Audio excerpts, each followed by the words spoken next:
Hey everybody, it is 3 days now until this cruise starts, so I'm starting to get excited. I have not decided about the doll. I have decided that I'm going to take a little bit more camera gear than I thought I was going to take, which may preclude the dolls from coming, or a doll from coming. I think I'm going to actually try and document what's going on with this virus scare. So I think I'm going to actually use this time to kind of snap a few photos and just kind of give the world a view of what's happening in other parts of the world, if there is anything happening. I mean, I go outside and, there are like all these cases in the United States. There's nobody wearing masks. Nobody's freaking out. Everybody's, understands that viruses are just a part of life. And as we get older, we are more susceptible to those viruses. We know that if we get sick, it could end up not so good. I have a son that has or had asthma, and every time he would get a cold, we would end up in the hospital with pneumonia, or at least they said it was pneumonia. It ended up being atelectasis, where his lungs would collapse. But we knew that if Andrew got a cold, we were going to be in trouble. We were going to have to fight a little bit, and we fortunately are able to use Tamiflu for him. So whenever he gets sick, we're able to give him a dose of that, and he is done with it, and no big deal. And he's outgrown his asthma. And but I understand, that you've got people that are susceptible to these types of germs, and they're always going to be people that, well, I shouldn't say that. At least what I've known from past history is that there has always been people that have been susceptible to colds and those kinds of things. So I know that the video that I showed from YouTube and put on Facebook was deleted, and it was video that was quite scary, with dead bodies laying in the streets of Wuhan with white sheets over them. Multiple bodies, not just one, but multiple bodies laying around in the streets with white sheets on them. And honestly, I don't know if that was a true representation of what was happening over there, or if they had staged that to try and keep people off of the streets and keep them in their homes. And I don't know if I don't know what that truth is. So I can tell you what the video showed. The fact that they deleted it tells me that, and according to them, there's people that were out on the streets doing those videos that have now disappeared in China that nobody can find. So I don't know what I don't know what the truth is, and we probably never do know what the truth is when it comes to our government and what they're telling us and what is actually happening.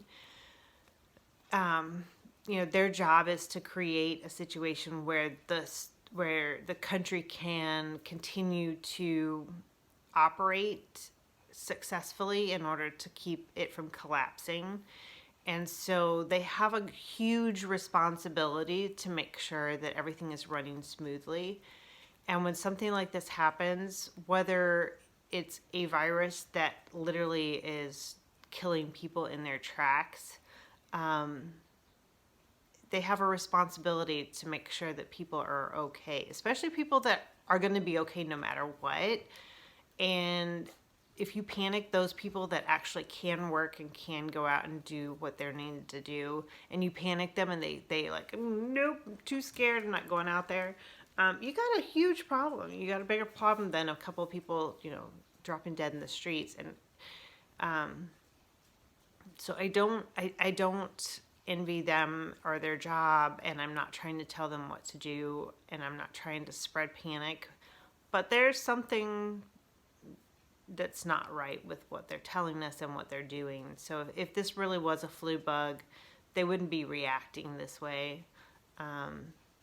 So their actions aren't actually, their actions don't match with what they're telling us that this bug is. So that to me says that there needs to be more caution going in. Should I cancel the cruise? I don't know. I really don't. I would have said, 4 or 5 days ago, absolutely not. There's no reason to do that. But there's a lot of people out there that are reacting crazy to even just, symptoms of the flu or a cold. And that their reaction is scarier than dying. Dying, you close your eyes and you're gone. There's nothing to worry about after you die. But the process of getting there, it's not exactly the way that you want to, the things that you want to think about. So how long that journey to get from living to dying or to dead is, different for everybody. But I'm not scared of that. I feel like, I feel like there's not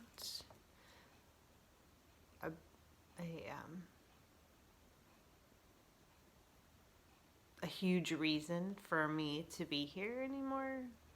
I am an empty nester, that my kids aren't here. I'm making dinners for my husband and cleaning a house and doing an Airbnb, but that's kind of more of a time killer. So I don't know. I'm not worried. I'm not going to cancel the cruise. We'll see what happens. I'm prepared mentally for something to happen, such as needing to go to a different port, having somebody sick on board,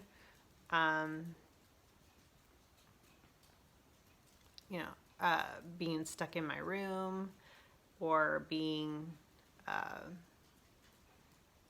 stranded in a country where they don't let me come back. I've thought about all of those things. You got to stop thinking about all of the things that can go wrong and think about all of the things that are amazing that are about to happen. I'm about to see some amazing things and participate in something that's amazing and meet amazing people. So yeah, that's kind of how I feel at the moment. So we'll see how the cruise company feels about it and whether or not they're going to cancel the cruise. So still haven't heard anything from them about it. So I think, as long as everybody's healthy on board, we should be fine. It's a long cruise and a lot of the passengers are older. So, I don't know, we'll see. But right now we've got 2 reborn dolls that people are voting on as to which one is going to go. So Jacqueline is winning right now only by 1 point. So that was not the baby I was thinking of taking. I was not thinking of taking her because she has painted hair in the back. So if I'm wearing one of those snugglies around my waist, if she doesn't have a hat on, you can kind of tell that her hair is painted in the back. And if I've got her in a snuggly, I really don't want people to approach me, and I don't want people to, be like, oh, why we got a baby doll. So it's kind of I don't know, something that I'm debating. Her legs are cuter. There's so much different things that you look at. You look at the painting on their legs. Are they going to wear a onesie so that you can see their legs? Am I going to take a body plate? The body plate, tummy plate's one of those little things that you put over their bellies. So they have a belly button and they have skin tones and all that stuff. And you can see the veins and all that stuff in these dolls.